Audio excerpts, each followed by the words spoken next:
How's it going, guys, and welcome back to ABTFM YouTube channel. So today we are back with another episode of the Season 3 Football Talk. So this is a show where me and a guest talking about his favorite club and football in general. And in this season, we are just going to do a recap of the season. So joining me today is an FM blogger, and with his infamous Schalke series, and then he was in the previous season of this show. So let's welcome Chris. And how are you doing, buddy? Yeah, I'm very well, man. Thanks for having me back. How are you? No problem. Yeah, I am good. Yeah. So yeah, if you guys didn't know, Chris is a Spurs fan. So do you want to introduce yourself? Yeah, well, I mean, as you said, I'm Chris. Do a bit of blogging. You can catch me on Twitter. It's I think it's Chris ANZFM. Haven't actually done any blogging lately. I'm pretty busy with real life, as I'm sure most people around the world can attest to. Yeah. So everybody goes back to work finally, and so on. I'd love to get back to it at some point. I really would like to try. As you said, Spurs fan. It's been a pretty rough year, but I'm sure we're going to talk about that soon. Yeah, I think we'll not go through again like why you support them and then when did you support them. So yeah, we'll just go straight to the point. So go back to the first episode. Yeah, that's all. Go back to the first episode. Yes. All right. So let's just go straight to the point. So from a scale of 1 to 10, how would you rate your team performance? Yeah. Man. Let's just do Jose Mourinho first, and then after that we'll do Ryan Mason. I think maybe like a 5, 4 or 5. Expectations were high going in, right? You know, Jose had his pedigree. Everybody sort of expected a certain level. And there were moments. There were some good moments early on. And I got a bit excited. I got carried away. I'll admit. We were top of the league for a week, 2 weeks. I thought, hey, maybe this could go well. And then yes, the spiral. Yeah, that's what I was gonna say. Like before that, people are actually saying that Spurs to win the league. Yeah, like even though Spurs lost to Liverpool, the 2-1 game at Anfield, and then they were still saying that it's okay, it's just one game, and then Spurs will continue go back on track, win the league. But everything just went. Nope. It was about a week or so later, I think. Was it? It might have been you guys. You guys again, actually. I think we lost to. It was like a 3-1, I believe, a couple weeks after that, and then that was the start of the rot, and just started losing and losing and losing. Yes. It's been a tough year. So yeah, I think based on expectations, based on the early success, I'm going to say 4 or 5. For Jose's time. Yep, for Jose. And then what about Ryan Mason? Again, it's not much better, right? Like, I love Ryan Mason. I have a lot of respect for what he did coming back from the injury and stepping up and taking on a Premier League club at 28, 29. Yep, he's really, really young. That's younger than me. Like, that's a big ask. And it was nice to see us play the Tottenham way, a bit more positivity, some creation, some freedom in the play, and the results were, they're all right. I mean, the League Cup final we barely showed up to. The game we get to finish the season against Leicester, it was a good game. Yep. So for me, Ryan Mason, maybe like a 6. Maybe like a 6. I didn't really know what to expect. It was very obvious he's just there to finish the season out. And just sort of a caretaker, essentially. So I didn't really go on many expectations. It was just nice to see positive football. Then we'll just talk a little bit about Jose Mourinho. Like, what do you think it went wrong? So basically, Jose Mourinho every time have 3 seasons, but then this one is actually like the second season. And then everyone just, Jose Mourinho sack. Yeah, with a team he won nothing with, right? Yep. Man. What do you think it went wrong? I'm not sure. I think without, trying to ride the coattails of everybody else, Jose's style, it's old-fashioned. It's old school. I think, now he's gone to Roma, much better suited. It's a different type of football in Italy. Yep. But then you have the same problem of Mauricio Pochettino had no signings for a couple of seasons. The team got stale. People seemed to stop caring. And I think Jose had the same issue, but the problem with a Jose versus a Pochettino is the personality type. Jose is a lot more abrasive. Certain players aren't going to respond or react positively to that kind of management. True. So, the Dele Alli dropped. He's the obvious victim. Yes. And Danny Rose. Well, Danny Rose. Wow. Trading another 23s.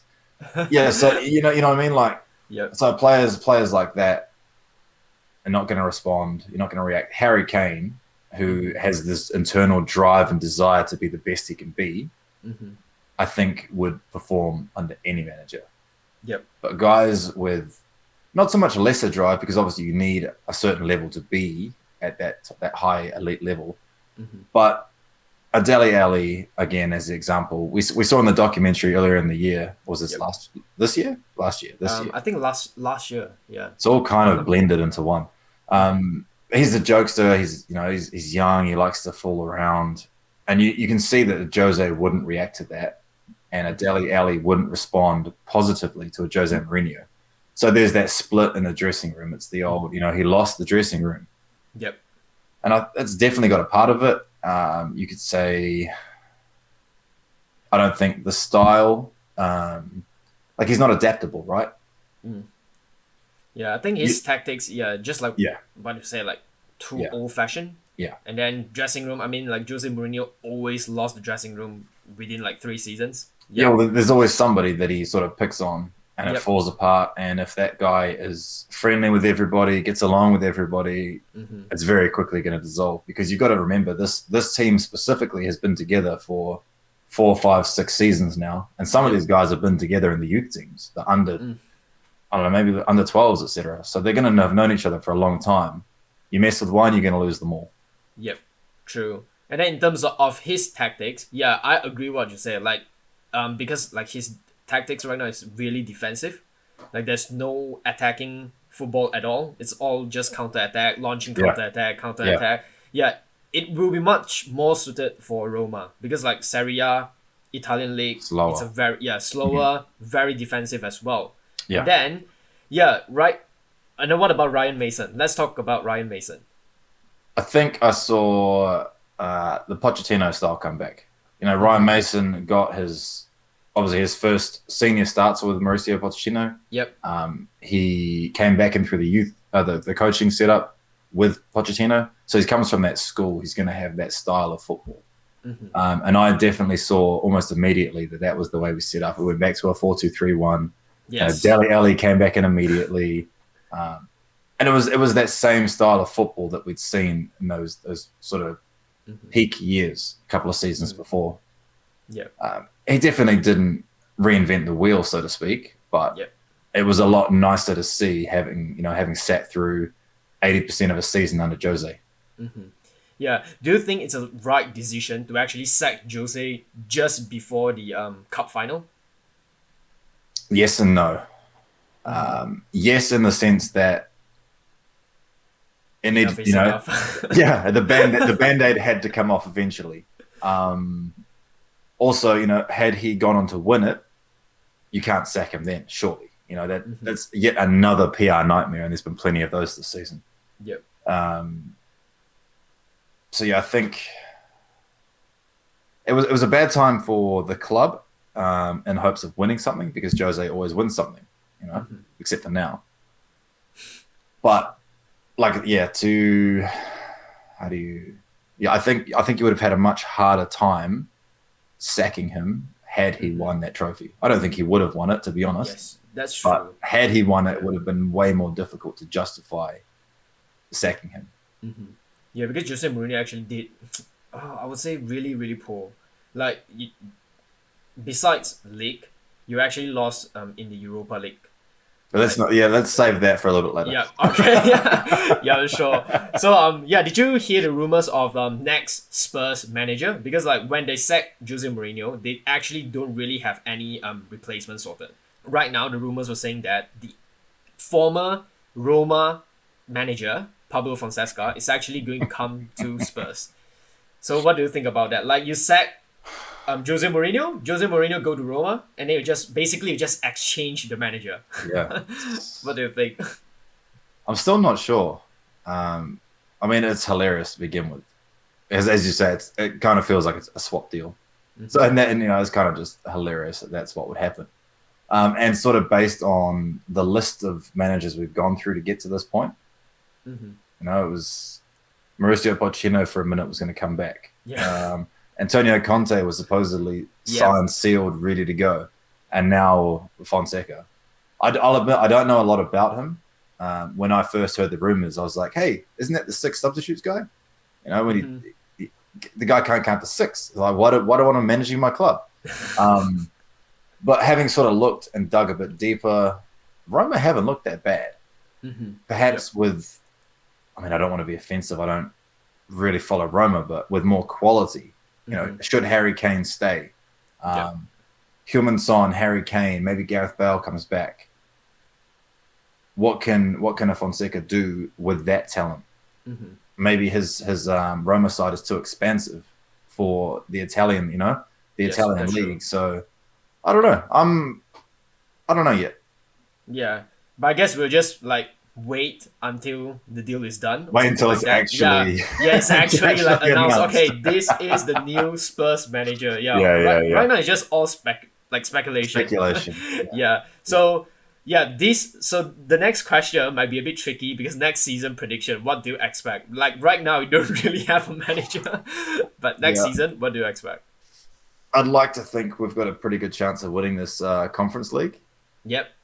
Without being arrogant, I think Spurs are a much bigger club in that competition. True. That's very true.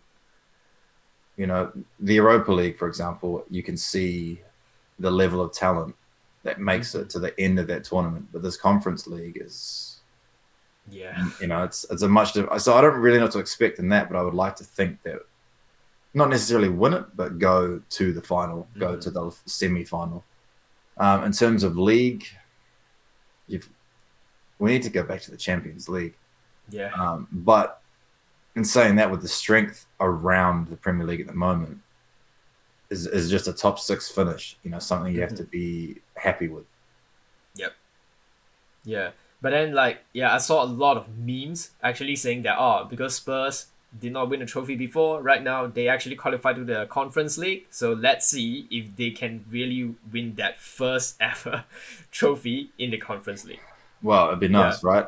Yeah, that would be nice. Historically, we have won the first of European competitions, but we're going back 60-something years at this point, so we can't hang on to that forever. True. To be honest, my prediction for next season has changed a lot, and it will continue to change, I think, based on the manager.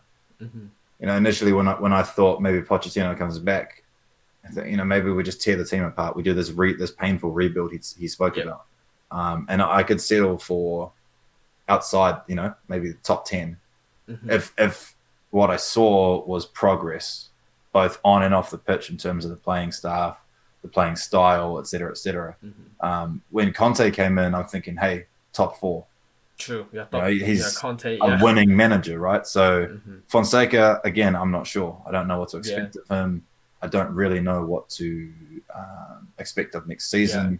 There could be changes in the play. If Harry Kane goes, true. Shit. Yeah, I was gonna say that. Are we even a top half team? That's a little bit over the top, but there's still so many variables. It's hard to say. Mm-hmm. But yeah, that's true though. Let's say if Harry Kane left Spurs, would you actually would Son actually stay? Would some of the big name players actually stay in Spurs as well? Yeah, it's a good question, and I think a lot of that would come down to, again, who the manager is. Yes. How the club spent the money. Who they brought in. There's still. We've got a director of football now, so sporting director. Everything changes. It's been a few years. I'm probably getting a little bit off topic, but I think not just me, but a lot of Tottenham fans on Twitter, on any platform, have wanted Daniel Levy to step away from the football side of things. Yep. Now he's doing it, possibly, maybe. So everything changes, Yep. Do we continue to miss out on these little transfers, the Bruno Fernandes, the Jack Grealish. Maybe now with the sporting director, some of these deals go over the line and everything changes. I don't know. Yep. All right. Short answer. I don't know.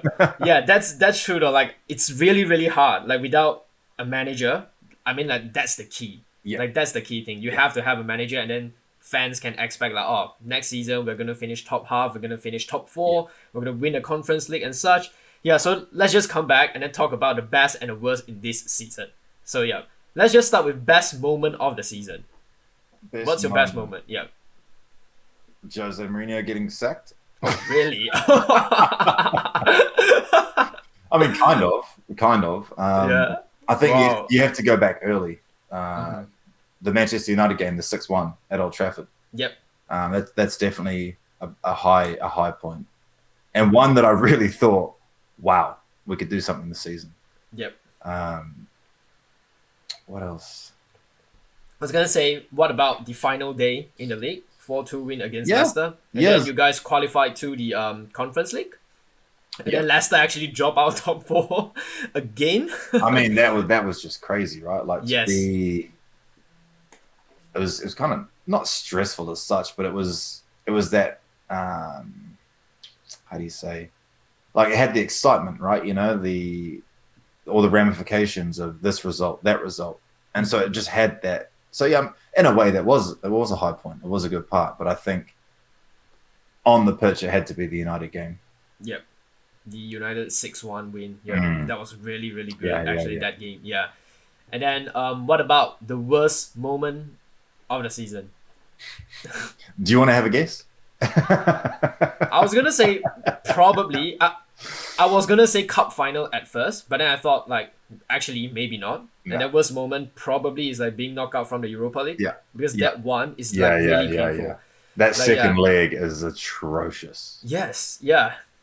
Like, and everyone would assume like Jose Mourinho, like even though you can't finish top 4, probably you go there and win the Europa League. But yeah, well, that was the thing that we kept telling ourselves. You know, you saw that the league was gone. Okay, maybe we'll win the Europa League. Oh, the Europa League's gone. Maybe we'll win the Carabao Cup. The Carabao Cup's gone. Yeah. Where do I draw the line of what might actually happen this season? But no, I mean that Zagreb game was atrocious. And then is it the manager of Dinamo Zagreb? Like the manager is actually that's it. Like people are saying that, oh wow, their manager is even in prison, and then Spurs can't even win the game without like the opposition without the manager right there. Yeah. What can you say, man? Yeah, what's Jose doing? Yeah. So worst moment of the season, Europa League? 100%. Yeah, 100%. Yeah. I can't think of much worse than that. Yeah, sure. And then okay, let's just go with best player of the season. I mean, it has to be one. Harry Kane. Yeah, it has to be Harry Kane. Yeah.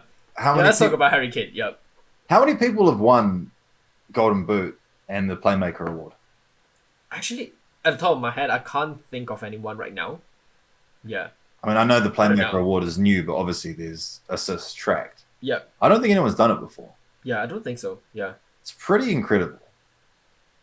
Like, yeah, is this the first season that you see Harry Kane transform to be more of like a deep lying forward, would you say? And then pass the ball to Son.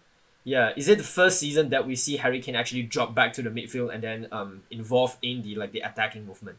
I think there were shades of it with Pochettino in that last season. Again, there were shades of it with Mourinho's first season, the lockdown sort of cut-off season. When they came back from that first major lockdown to start playing again, you could definitely see it. And I think Mourinho, for the most part, actually allowed Harry Kane to drop into that space because there was no number 10. Harry Kane was sort of playing 9 and 10, essentially. So this full season has definitely been very obvious, maybe to the general public, but I think Tottenham fans have seen it over the last 18 months to 2 years. Yeah, but I mean, like, it's true. Harry Kane is definitely a 9 and a 10. The Golden Boot and the Playmaker Award. Like, yeah. And then let's talk about his partner, HeungMin Son. Yeah, I would say HeungMin Son actually has been brilliant this season, but second half of the season kind of dropped. Like his form kind of dropped. Yeah. But Son is still brilliant. Yeah. I mean, he has that cold patch every season, and I think that's what stops him being like on Harry Kane's level. You know, he's a very, very good player, but he's not elite, and it's that cold patch that gets him every season. You know, Harry Kane, when he stops scoring goals, will still pop up. He'll be at the other end of the pitch, defending corners. He'll be setting up goals. He'll be launching counterattacks. HeungMin Son, not so much. But he's still a fantastic player, and his goal return this season has been ridiculous. Yes. Yeah, he has double figure on goals and assists as well, I believe. 10 assists, if I'm not mistaken, and 17 goals, right? Yeah, I think so. The partnership between like Kane and Son at the start of the season is just brilliant. Like, wow. Like, I mean, didn't they break the record as well, the Premier League partnership? Yeah. So to have it just adds to like the disappointment of the season, right? Yep.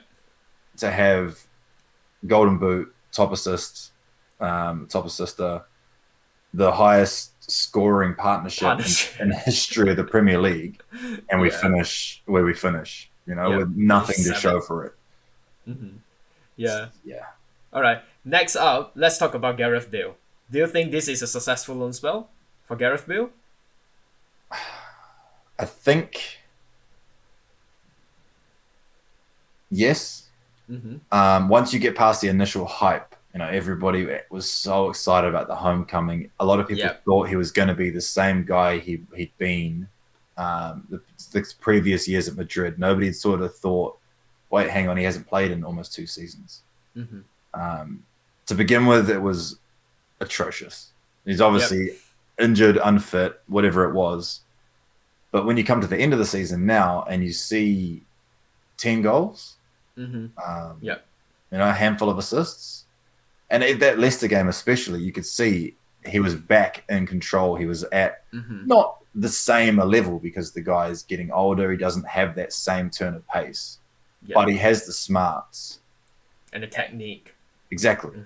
And has the ability to still impact a game and just change a game at the drop of a hat. Come in for half an hour, 20 minutes with tired legs.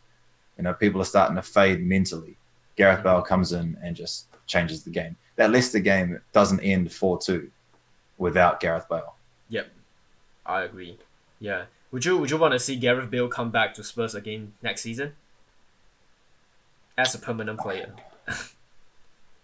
I thought about it. I mean, the romance of it is quite nice. And if you could tell me that he's going to be that guy all season long, then absolutely.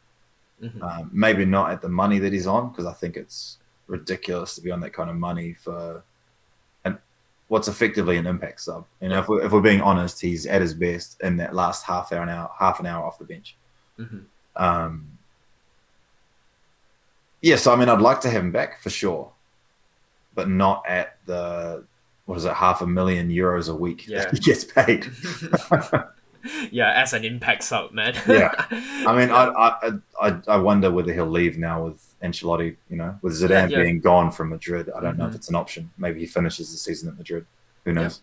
True. All right, let's just talk about another player. Like this player, like I personally like him a lot, and I feel like he did so well for Spurs this season. Emile Heskey. Fantastic. What a wonderful signing. I mean, I think he really went under the radar at Southampton.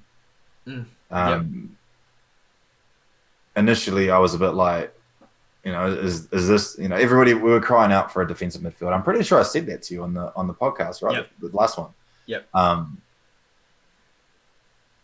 And maybe it's the fact that it's Southampton. Again, I don't want to sound, you know what I mean? But like, to see him come in and just boss the midfield. You know, he was everything. He was the guy at the back tidying things up. He was the guy playing balls forward. There's a couple of assists he had this season from just pinpoint incredible passes. The guy's played every Premier League minute available. He's played almost every minute of the cup games and the Europa League games. You can see that the performance has tailed off towards the end of the season. I mean, the guy's tired. You know, needs some backup. But for what's effectively a £3 million transfer, just incredible.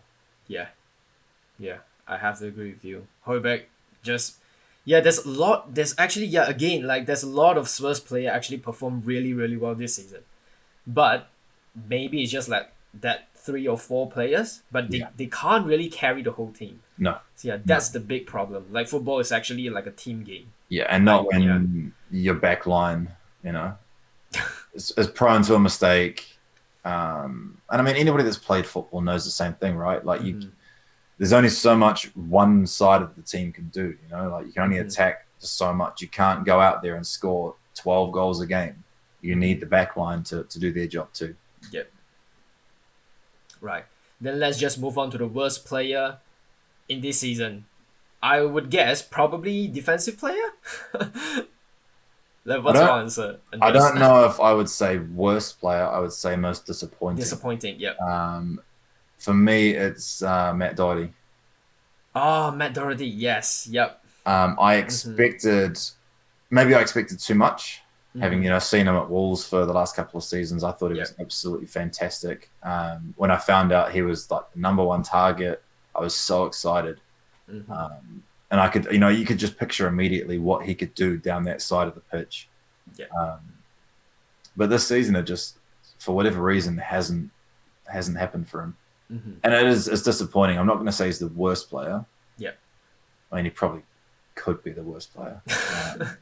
If you had to pick one, Joe Hart would be the worst player. Okay. But for me, that's reasonable. I mean, the guy's barely played, so I don't want to be like, yeah, that's a bit of an easy one to try and get away with. But I think definitely Doherty has been most disappointing. Yeah, when you mentioned Matt Doherty, I'm like, wait, who? I'm like, oh, okay, Matt Doherty. Like, because I feel like the right back, it's always such Aurier, isn't it?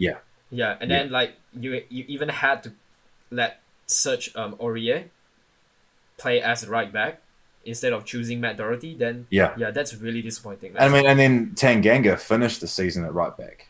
Yep. And Doherty came on after Tanganga got injured. Like that's not good, man. It's disappointing, man. Like for what was essentially the big money transfer.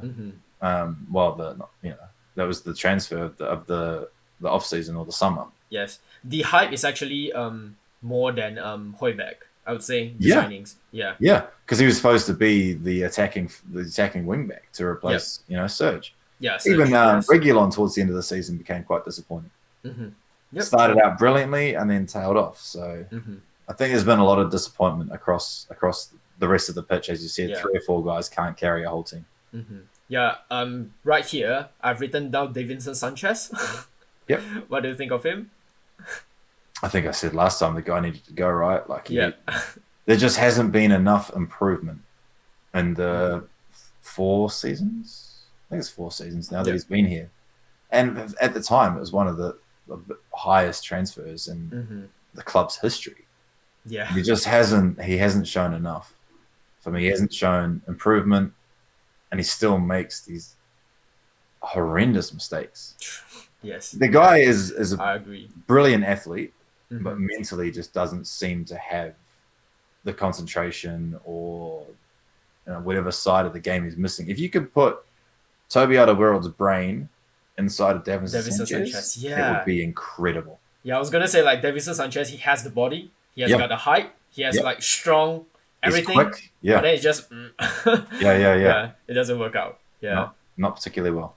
Yeah. I want to know your opinion on Giovanni Lo Celso and Eric Lamela as well. These Lamela, 2 players, I mean, they're the fiery Argentinians.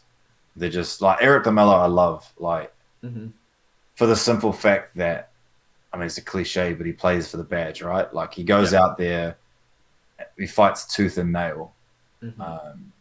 He's not as Eric Lamela is the victim of the Gareth Bale hype. He was the guy that's brought in to replace Gareth Bale. Hasn't lived up to that, but hell, who could?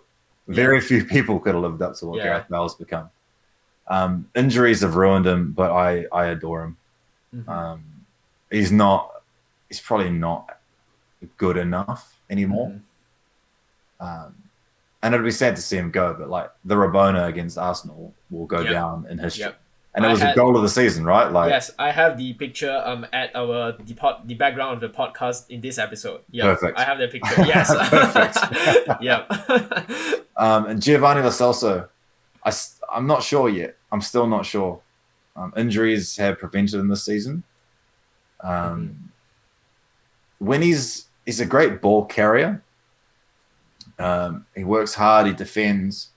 The thing for me is I'm curious to see what the plan was, because Pochettino brought him and Ndombele in together, and nobody else has been able to play those two guys together.